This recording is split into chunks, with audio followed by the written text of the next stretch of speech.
शुक्लांबरधरं विष्णुं शशिवर्णं चतुर्भुजं प्रसन्नवदनं ध्यायेत् सर्वविघ्नोपशान्तये। रामाय रामभद्राय रामचन्द्राय वेधसे रघुनाथाय नाथाय सीतायाः पतये नमः।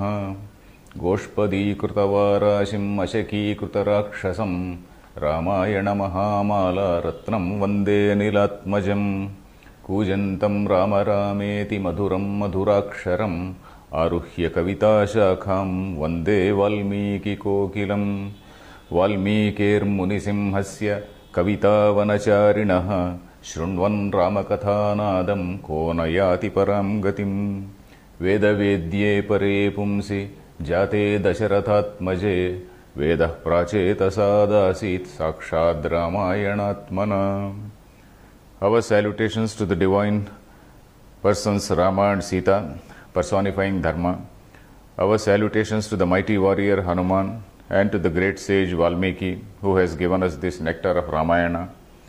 May the sacred words of Valmiki resonate in our minds and hearts and bring wisdom, peace and happiness. Om. Dear friends, we were seeing a small episode in Ramayana while Rama and Lakshmana were accompanying Vishwamitra after the killing of Tataka, and then after they kind of successfully completed the yajna by driving away Marisha to a far off place and by killing Subahu and some other Rakshasas.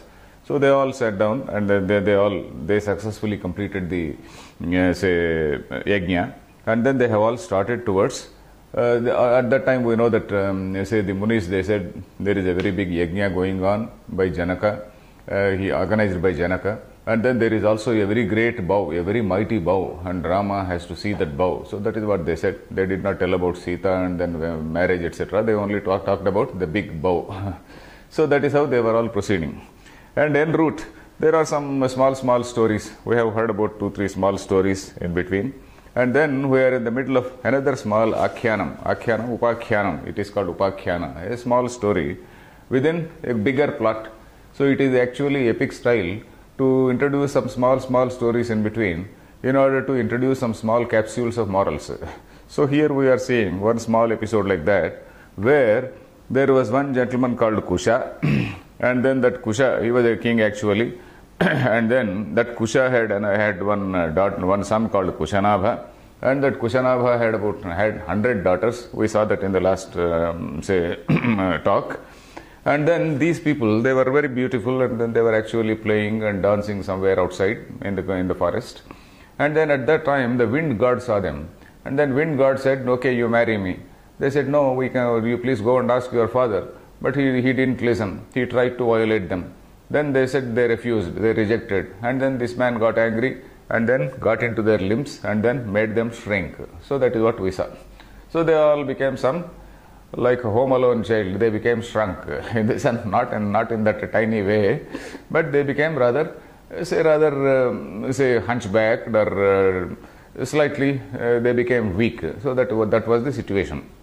And then they came back and then reported to their father. So this is what has happened. And then father also, he can't do anything. He is also feeling unhappy. So then we are at that place. So there the Sarga 32nd Sarga ended, and we are now entering the 33rd Sarga. In that 33rd Sarga, what happens is, simultaneously there was another gentleman, one person, he was doing, of course, he appreciates his daughters. We will start that way. He appreciates his daughters. You have done well. It is not as though a mighty fellow can come and then tempt you and take you away. You have preserved our family honor. So that is what he says. So these girls are coming and telling the father, Pitrumatyasma bhadram te swachhandena vayam sthitaha. So they say, we told wind god like this, we have a father, Pitrumatyasma. We are all under the guidance of the father. It is not as though we are swachhanda. Swachhanda means totally carefree and then totally free. You see, Pitrumati is another, it is an echo from one Upanishadic line.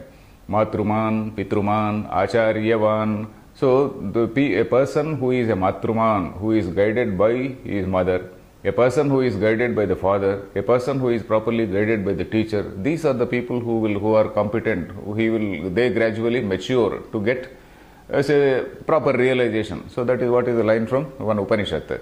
So this Pitrumatyaha, we are all, Pitrumatyaha means we are all under the guidance of our father. So Pitaram no Vrunishvatvam yadi no dasyate tava. This is in this 33rd Sarga. Pitaram no Vrunishvatvam yadi no dasyate tava. You go and ask our father. If he is going to give you, it is okay. So that is what we told. But he did not say agree. He tried to force us and we resisted, and then he has done like this. So then the father says, okay, Shantam Shamavatam Putriyaha Kartavyam Sumahat Krutam Aikamatyam Upagamya Kulam Cha Vekshitam Mama. You have saved our family honor, and then you have displayed great Kshama. Kshama means restraint. And so he says, Alankaro hi narinam kshama tu purushasya. This restraint is something which is an alankara. It is an embellishment. It is something which is an ornament, either for males or for females. It is not only for females, also for males. This restraint. Restraint means restraint of sense desires, sensual desires, restraint of such temptations, etc. Temptations need not be only for girls. Temptations are also for men, isn't it? So restraint in the face of so many temptations, it is an alankara. Alankara is, it's an embellishment, it is an ornament for in a person's character. And then he says, he praises Shamadanam, Shama Satyam, Shama Yajnasya Putrika, etc., etc. Shama, this restraint is something equal to Danam, Shama is equal to Satyam, Shama is equal to Yajna, Shama is something which brings you fame, and Shama is Dharmam, etc., etc. He says, he praises Dharma, say Shama. And then he says, you have all done well. Then, Yetasminneva kaletu chuli nama mahadyutihi. While all this was going on, simultaneously at some other place, there was another gentleman called Chuli. So he was a very good sage, a very urdhvareta shubhachara. Urdhvareta. This is a term which we come across in, say, Puranas. Urdhvareta is somebody who doesn't discharge his retas. Retas means semen. So that means he doesn't even get any bad ideas in his mind. He is so focused on his tapas, he is so focused on his, say, dharma and duties, etc. He doesn't even get any sort of evil ideas, and then he totally restrains his semen within him. He is called Urdhvareta.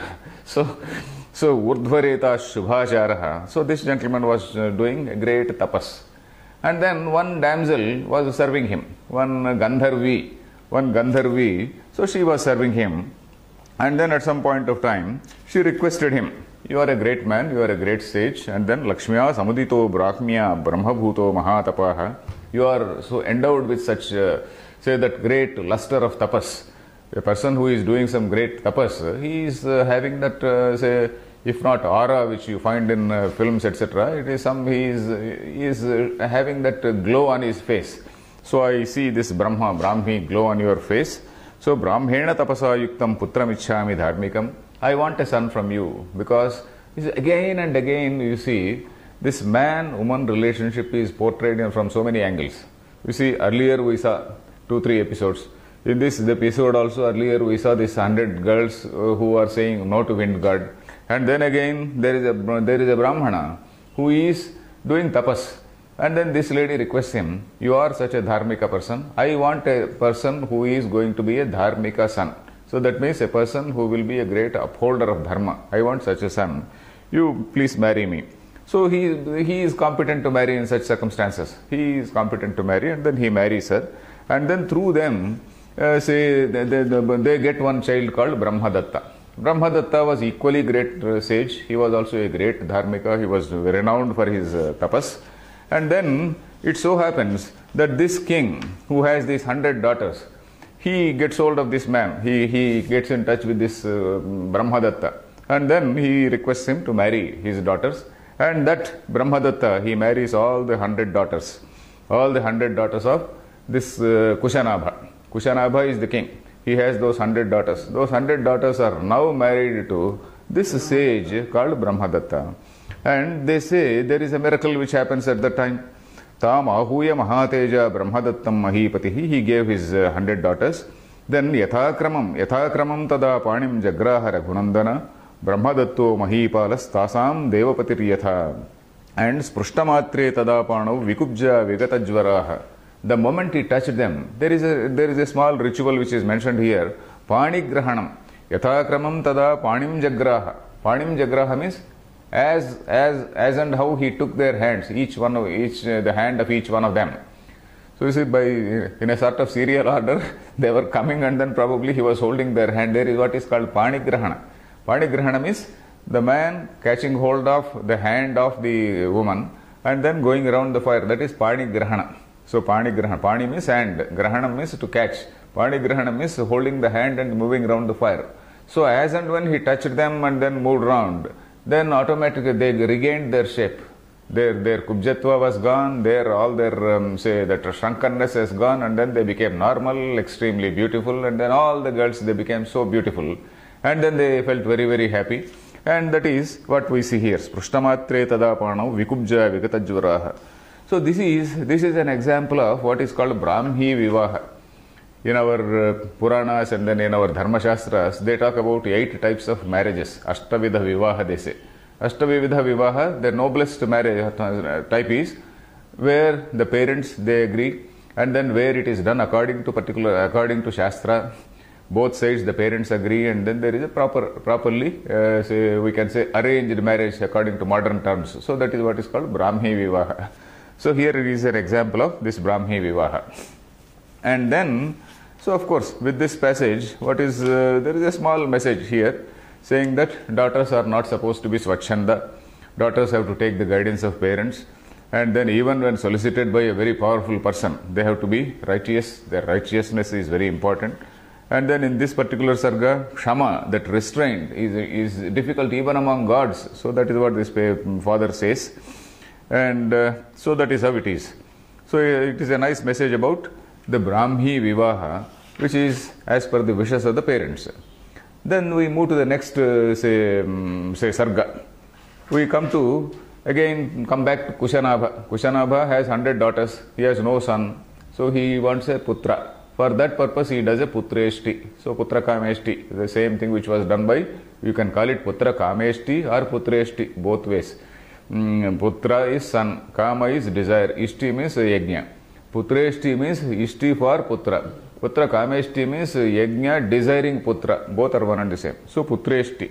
So because here the pautri mishtim akalpayat, that is pautri mishtim, that is putreshtim akalpayat. So this this Kushanabha, he did one small yajna called putreshti, and then he got one son called Gadhi. And Gadhi is the father of Vishwamitra. So Vishwamitra is narrating his own story. Vishwamitra's, the original person was Kusha. That Kusha got a son called Kushanabha. Kushanabha initially had 100 daughters, he didn't have a son. Later he did some tapas and then he had a son. Not tapas, he did one yajna and then he got a son. And then that son's name is this Gadhi. And Gadhi is the father of Vishwamitra. So this Vishwamitra, he is in the clan of that Kusha. So that is why he is called Kaushika. And Kaushika Gotra, as we call it. Kaushika Gotra is supposed to be a very powerful Gotra. There is a description about this Gotra here.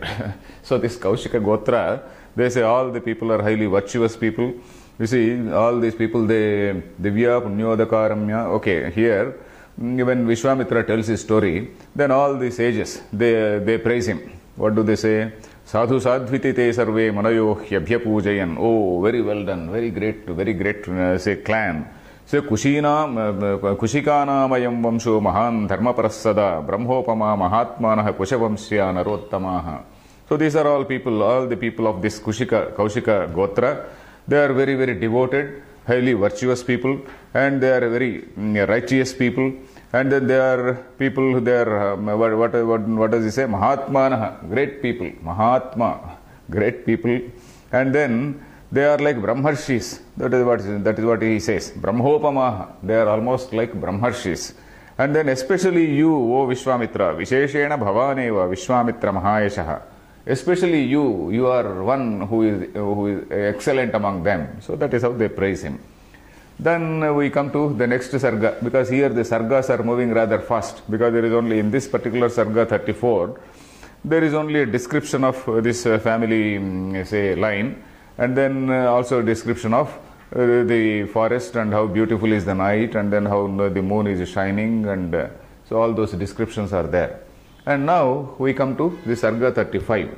So from 35, there is a very important section in, say, Ramayana. This is again a story, not relating to the main story of Rama and Sita. Again, something, say, subsidiary story, you can say, something like a subplot.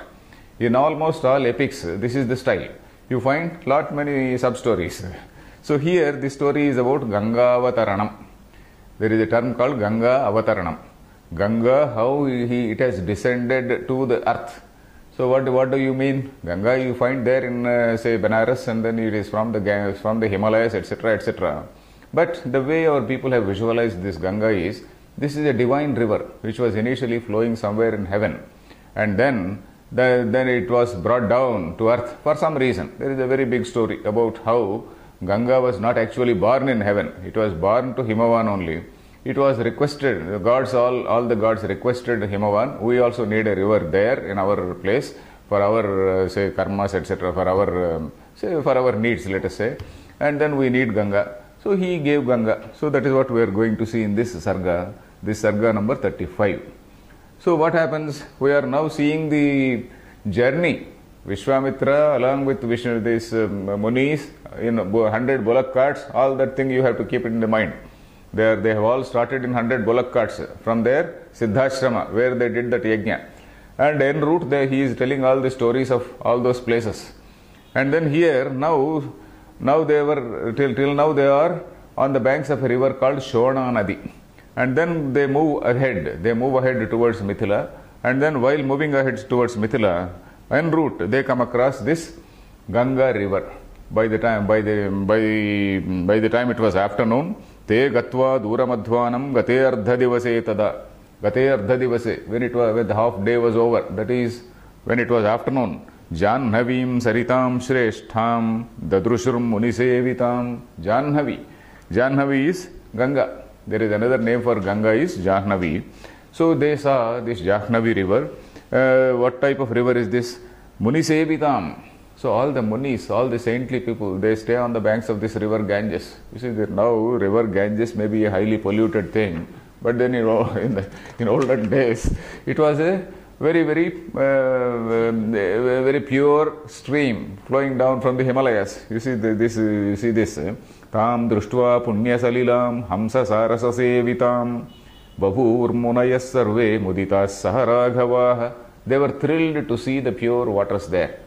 The Tam društva punya salilam, the sacred waters of that Ganga, hamsa sarasa sevitam. All swans and all the sea birds, not seabirds, the water birds. So swans and all types of water birds are there, and there is a lot of activity in a nice, say, river all around. All these small huts in which these Munis. Even today, if you go to places, slightly interior places like Hrishikesh and beyond Hrishikesh, if you go, there are some people who are saintly people who are staying there. We may not equate them with the olden day sages. We do not know. Anyway, say there are some people who stay there somewhere in those small cave-like things, and then they don't even have electricity, and then they just stay there. They just come down and then have bath in the, just whatever physical needs are there. They take water and then they go away, and then they stay in those huts. So they do their meditation, etc. Such people even now they are there.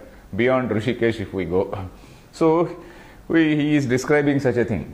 And then Valmiki, as I said, he picturizes everything in a beautiful way. He doesn't leave any small details also. At places, at some places he skips and runs, but then at some other places where he has to tell the dharma, he stops. Where he has to tell some point relating to dharma, he stops and then points out. So what do they do at that place? So there they take bath anyway. Tata snatva yathanyayam santarpya pitrudevataha. When you go to a sacred river, what is the thing we are supposed to do? Pitrudevata tarpana.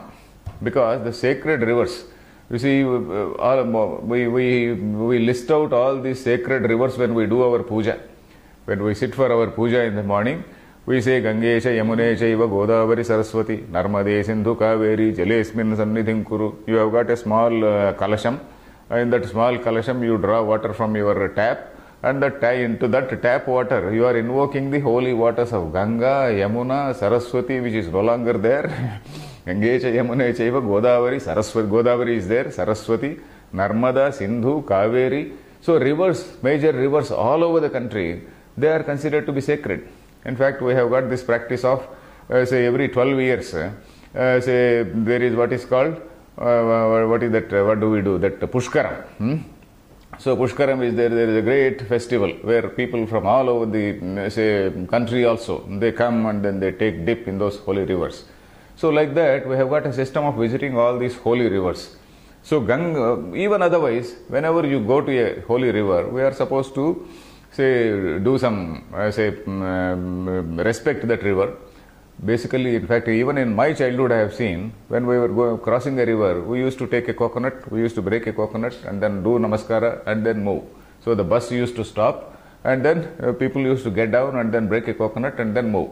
So nowadays, of course, nobody breaks a coconut for a river, but even in my childhood, we were doing it. I have seen my parents doing it. So what they did was, tatas snatva yathanyayam santarpya pitrudevata. So their pitrudevata tarpanam is something. Tarpanam, what is tarpanam? Pleasing. Trupti, you know. Trupti means contentment or satisfaction. Trupti is satisfaction. Tarpanam means to satisfy them.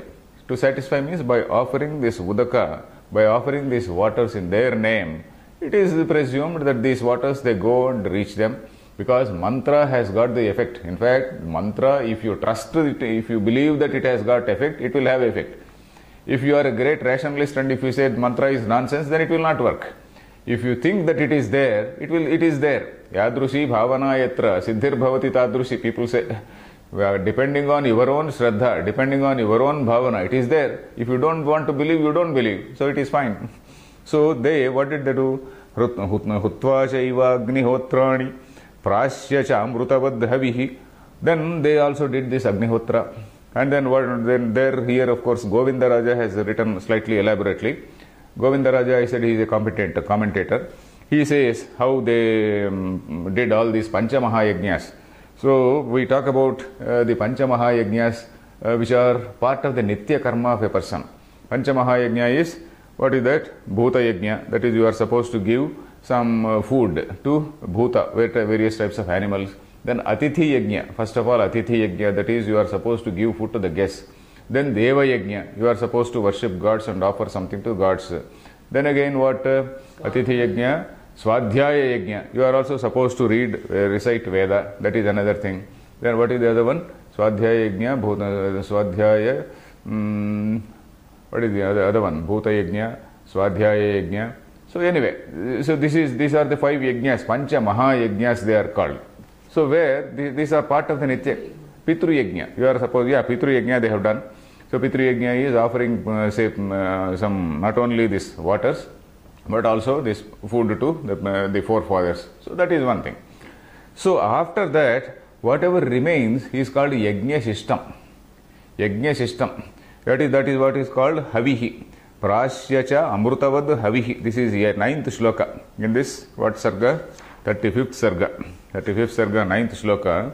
Tatas hutva chaiva agnihotrani prasya cha amrutavad havihi. Havihi. Havi is, what is that? This Yajna Sishtanam. That is, after they did that Pitru Yajna, Deva Yajna, Atithi Yajna, Bhuta Yajna, etc., etc., whatever food is remaining, that remaining food this person is supposed to eat. A Grihastha is supposed to eat. So that is what is called Yajna System. That is remaining food. That is equal to Amrutam. So that is what is Gita says. Yajna Sishtashinas Santo. What is that? Yajna Shishtamruta Bhujo Yanti Brahma Sanatanam. That is 4th Adhyaya. If you see 4th Adhyaya, 32nd Shloka of Gita. Yajna Shishtamruta Bhujo Yanti Brahma Sanatanam. That is what Gita says. And that Yajna Shishta Annam is equal to Amrutam. Because you have done your job, you have done your duty. Now you have earned your lunch. So that is what it means. Sometimes we say after doing some hard work, oh, today we have earned our lunch. So like that, So that is something you have earned your lunch there at that time. It becomes the, Amrutam. Then such small details Valmiki explains. Then after that, Rama wants to know, Bhagavan Shrotumichhami Gangam Tripathagam Nadim. Ganga is also called Tripathaga. What is Tripathaga? Tri is three, Patha is path, Ga means go. Three path go. Yes, English words are so close to Sanskrit because most of the English words are derived from Latin, isn't it?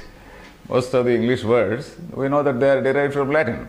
And Latin is so close to Sanskrit. So here is that is the trouble. The trouble is, all our very orthodox people, they say Sanskrit is the mother of all languages and all other languages they originated from Sanskrit, including Greek, Latin, etc. That is what our people say.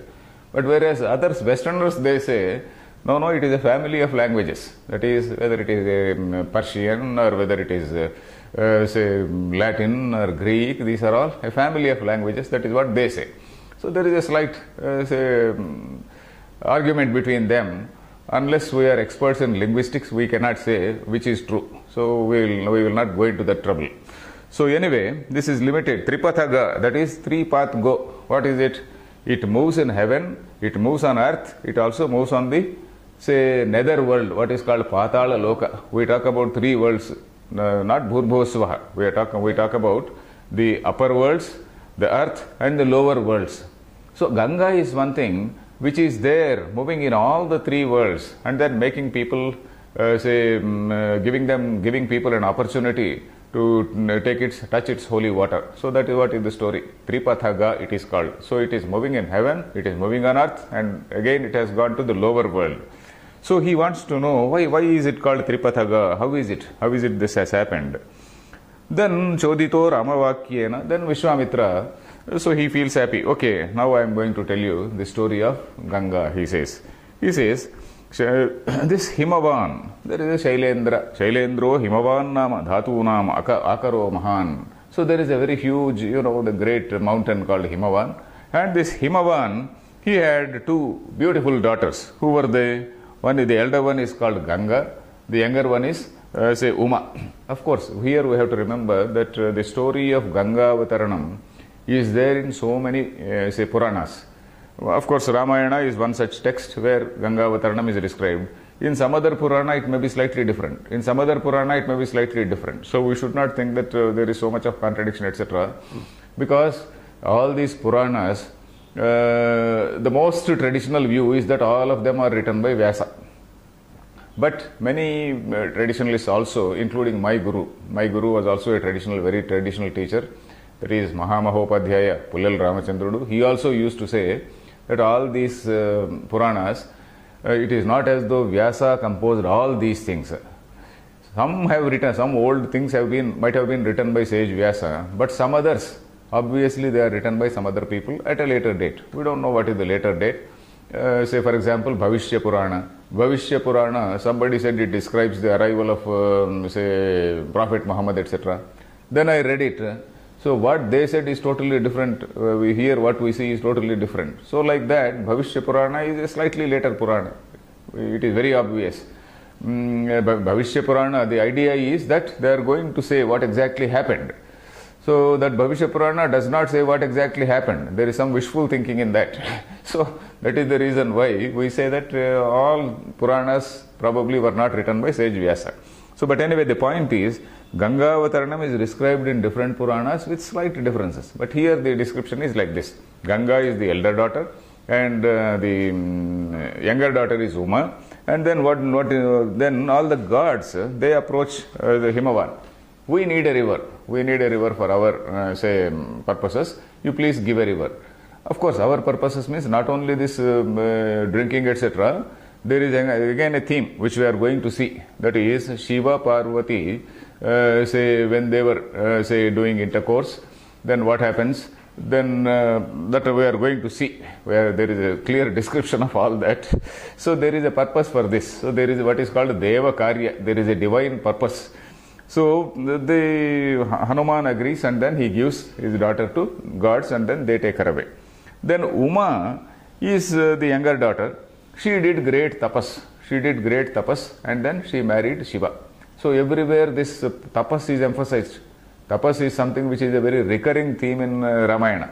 So Uma, she did tapas, and the background story we have seen earlier. That is, the gods want, there was a big demon. That demon had to be killed, and that demon can be killed only by the son born to say the Shiva and Parvati. So that is how this Uma, the other name for Parvati is Uma. So that is how this lady initially wanted to just just marry Shiva by her physical charm, and physical charm no longer attracted Shiva. Then she had to do great tapas, and by doing great tapas she became fit for marriage. So thus tapas is something which is a prerequisite for marriage. So it is somewhat like psychological counseling nowadays. So even today a lot of counseling is needed, otherwise people, they just marry and then they break off, because there is no counseling, there is no tapas. So the little bit of tapas, that is what exactly is marriage, the institution of marriage, what is the responsibility, how far each one has to slightly adjust. So something like that has to be told. That is in modern terms. In olden days, of course, that is a tapas. Tapas means both people in a proper way. Tapas is trying to know the real nature of self. So that is tapas. Meaning of tapas is self-purification, getting rid of all our dirt of the mind. Tapas is basically tapa alochane, isn't it? The other meaning of tapas is to heat up something. That is, you are actually heating up your mind. You are trying to purify your mind. You are destroying all the evil things from your mind, all negative things like egoism and things like that. So when all these things are purified, then naturally a man and woman, they happily marry. So that is what is tapas. Anyway, Shiva, Parvati, it is a higher level, not in this, in a very low level as I described. So Shiva marries Parvati. So at this point, this Sarga 35 ends. Now, in Sarga 36, we see this, love sport of Shiva and Parvati. So what happens? I will read a line.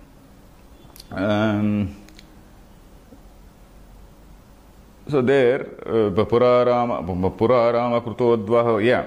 Vishwamitra is continuing to narrate the story. You see the 5th shloka.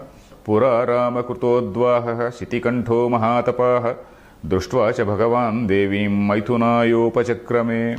That is, after they did tapas, they got married. And then, so Shiva and Parvati, they were engaged in love. So that is it. Maithunaya Upachakrame. Maithunam is basically the love sport. They were engaged in love. At that time, they were engaged in it for a long time, it seems. And then Devatas, all the gods, they were waiting to see that some son is born.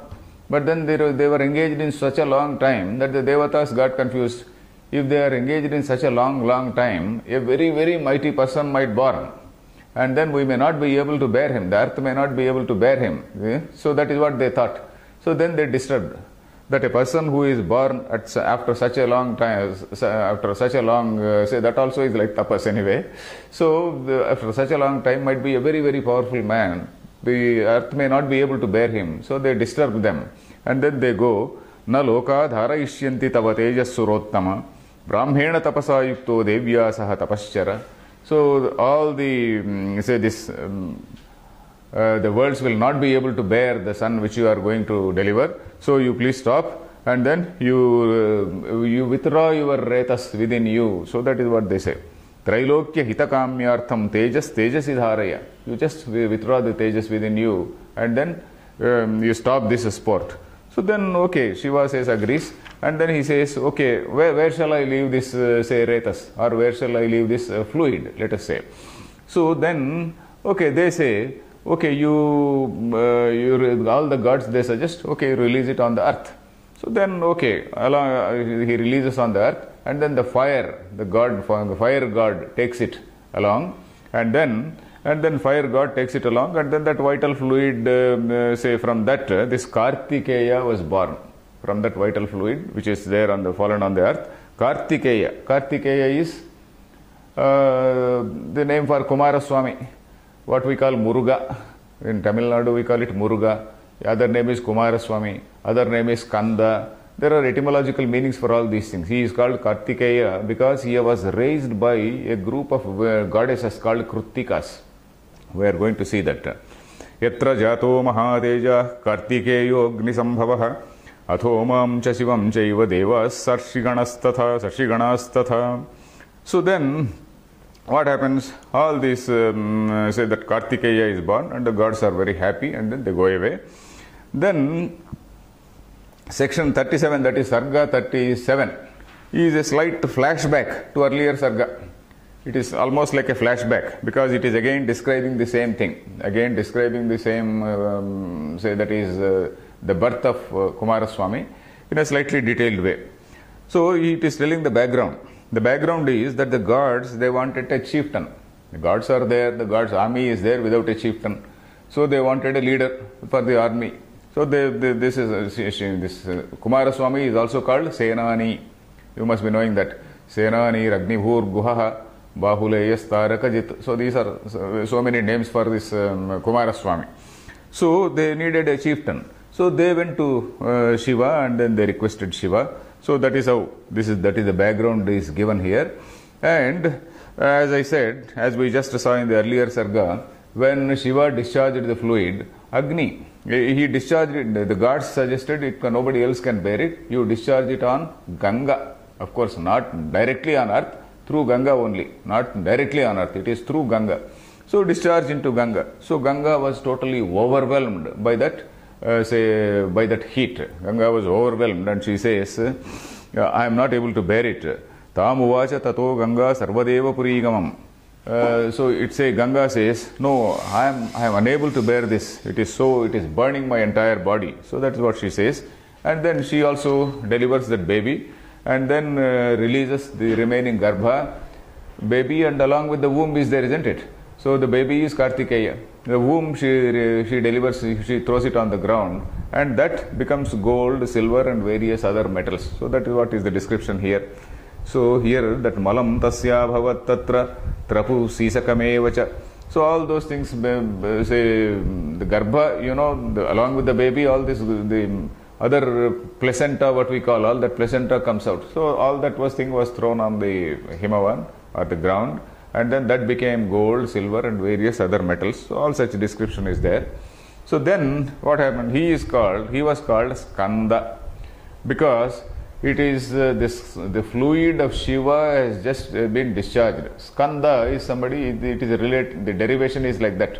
It is Skannaha. Skannaha means somebody who has been issued from, or something which is sliding from, something which is discharged from. So that is the etymological meaning. Skanda is a person who has been discharged like that. So Skandaha. So he is also called Kartikeya. Then Pradurbhutam Tata Kshiram Krutikanam Anuttamam. Then what did the gods do? All this is something which must be having some sort of symbolism which we do not know.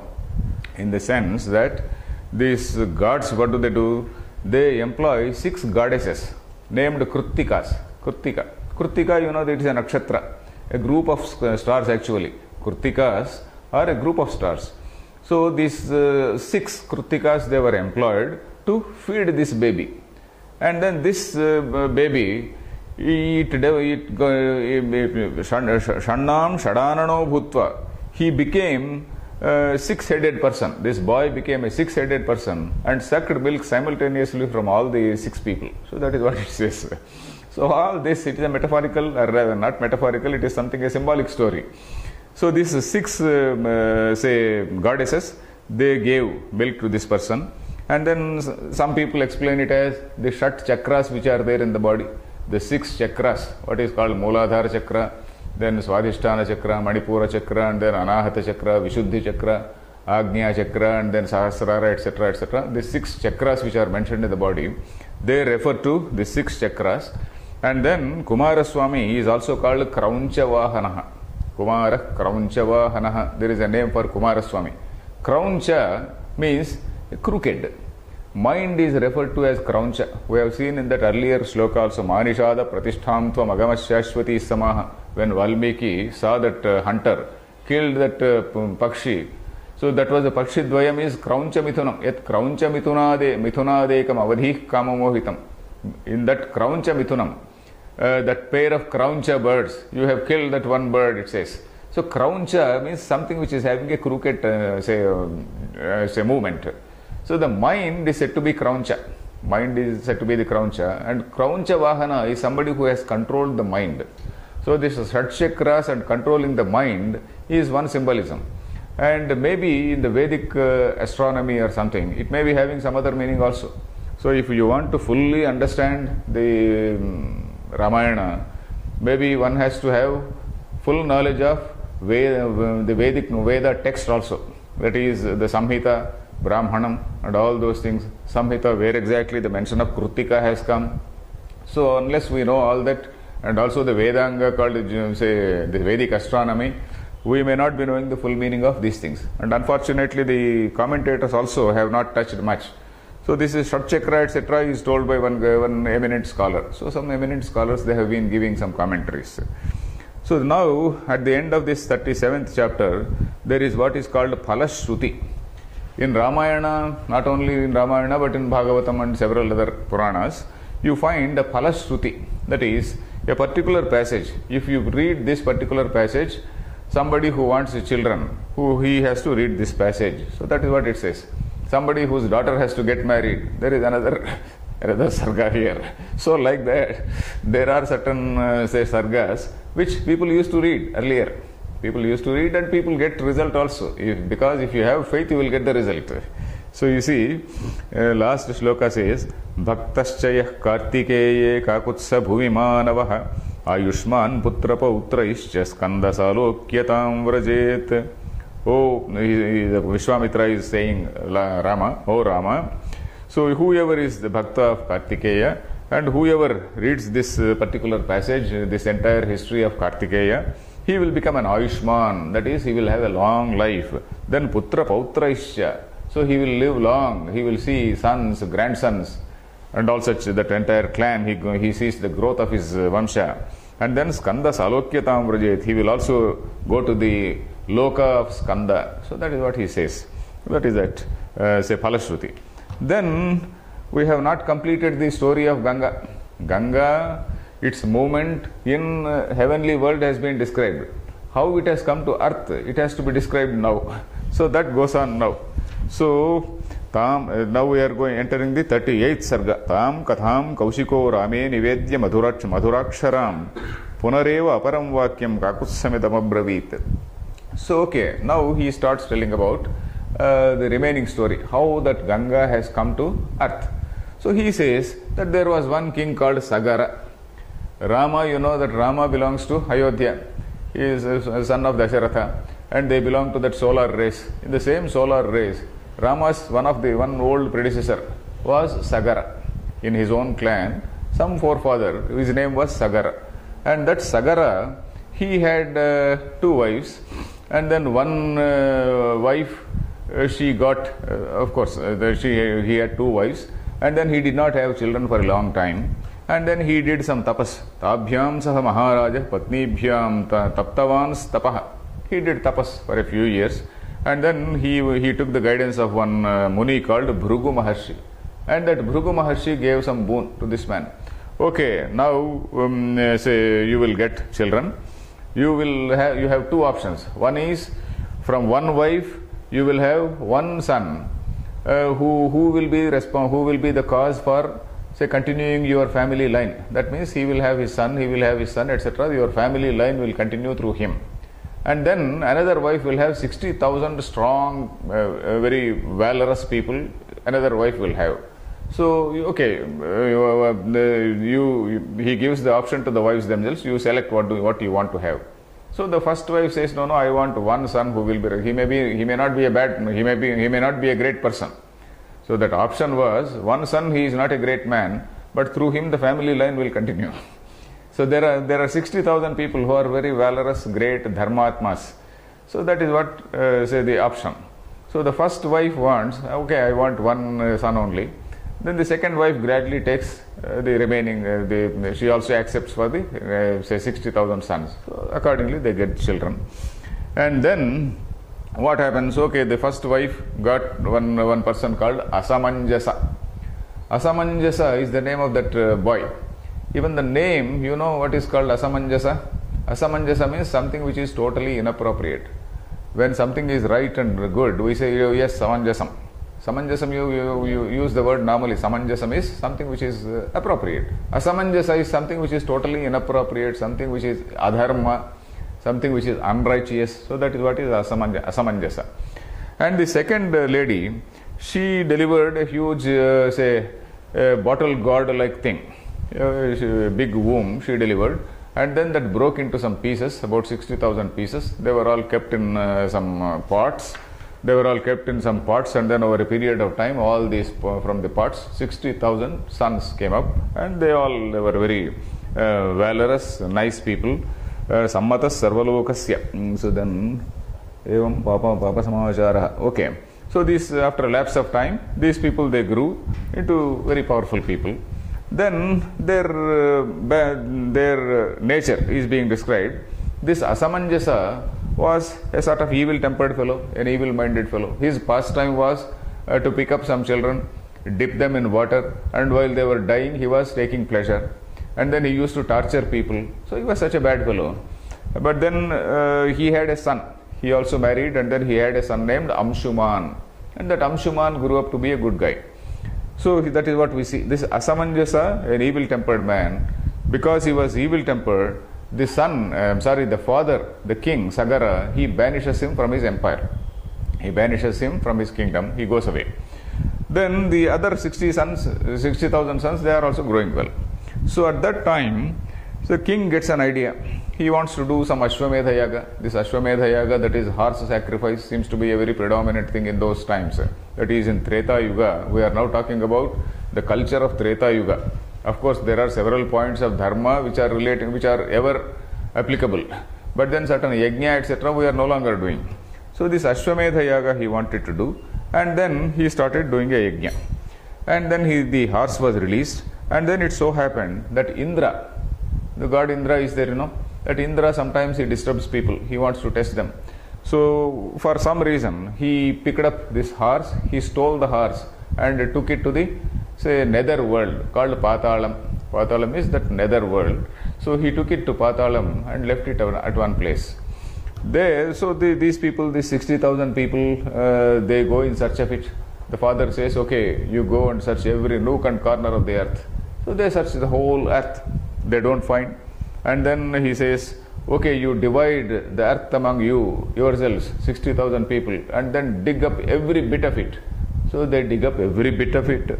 Samudra malinim sarvam prithvi manugachata ekaikam yojanam putra vistaram abhigachata. He says, ekaika yojanam, you each fellow take up one yojana and then dig up everything. So they dig up everything.